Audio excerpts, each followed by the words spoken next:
কাশ্মীর ইস্যুতে কোনো আপোষ নয়, এই অটল অবস্থান আবারও স্পষ্ট করলেন পাকিস্তানের সেনাপ্রধান ফিল্ড মার্শাল সৈয়দ আসিম মুনির। ২৯ মে রাতে রাওয়ালপিন্ডিতে আয়োজিত হিলাল টক্স অনুষ্ঠানে বক্তব্য রাখার সময় তিনি বলেন, কাশ্মীর কখনোই পাকিস্তানের অগ্রাধিকার তালিকা থেকে সরবে না এবং এ বিষয়ে কোনো চুক্তি সম্ভব নয়।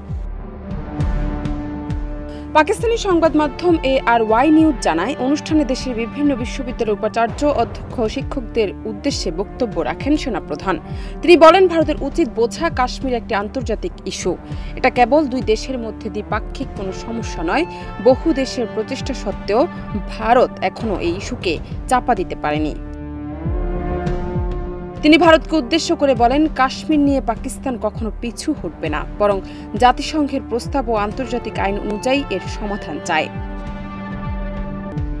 সৈয়দ আসিম মুনির দাবি করেন, ভারতের ভেতরে বাড়তে থাকা সন্ত্রাসবাদ ও অসন্তোষের জন্য দেশটির সরকারই দায়ী। তিনি বলেন, বিশেষ করে মুসলিম ও অন্যান্য সংখ্যালঘুদের উপর চলমান নিপীড়ন ভারতের অভ্যন্তরীণ অস্থিরতার মূল কারণ।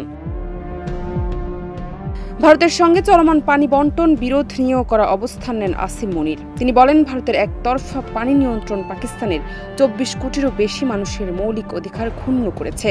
এটা আমাদের জন্য রেড লাইন। আমরা আমাদের পানির অধিকার থেকে এক চুলও সরে যাব না। জান্নাত নিপু, দেশ রূপান্তর।